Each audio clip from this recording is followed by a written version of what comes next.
शेतकरी कर्जमाफीसाठी 2020 मध्ये आपल्या महाराष्ट्र सरकारने महात्मा ज्योतिबा फुले कर्ज मुक्ती योजना राबवली होती आणि या योजनेत खूप साऱ्या शेतकऱ्यांचे कर्जमाफही झाले होते आणि काही शेतकरी राहिले होते, कारण की करोना आला आणि करोनाच्या अभावी या योजनेला स्थगिती द्यावी लागली, कारण सरकारला पैसा हा करोनाचे पेशंट बरे करण्यासाठी लागत होता।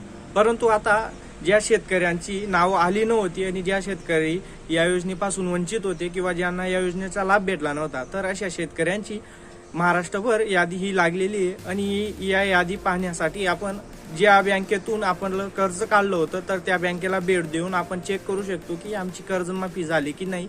आणि प्रत्येक बँकात या याद्या लागलेल्या असतील आता, कारण 1 जानेवारी 2021 रोजी ही कर्जमाफीची जी नवीन लिस्ट आहे तर ती लागलेली आहे। तर तुम्ही जवळच्या सेतू केंद्रात किंवा CSC केंद्रात जाऊन किंवा आपण ज्या बँकेतून कर्ज काढलं होतं तर त्या बँकेला भेट देऊन तुमचं कर्जमाफी झाली आहे की नाही तर ती खात्री करू शकता आणि खात्री झाल्यानंतर तुम्हाला बँकवाले किंवा ते CSC सेंटरवाले विशिष्ट क्रमांक देतील आणि तो विशिष्ट क्रमांकाचा वापर किंवा आधार कार्ड नंबरचा वापर करून तुम्ही आधार प्रमाणीकरण करून घ्यायचं आहे आणि आधार प्रमाणीकरण झाल्यानंतर तुम्ही ती जी रिसिप्ट भेटेल पावती तर ती बँकेला जाऊन जमा करायची आहे। तर अशा पद्धतीने तुमचं कर्ज हे माफ होऊ शकतं।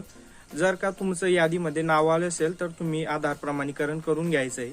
तर मित्रांनो, ही माहिती आपण आपल्या शेतकरी बांधवांपर्यंत आपल्या मित्रांपर्यंत शेअर करायचे। हा व्हिडिओ आवडला असेल तर व्हिडिओला लाईक करायचं आणि अशा नवनवीन अपडेट्स पाहण्यासाठी आमच्या चॅनलला सबस्क्राईब करायचं आहे। तर मी अविनाश तिरमले पुन्हा भेटू अशाच एका नवीन व्हिडिओमध्ये, तोपर्यंत गुड बाय।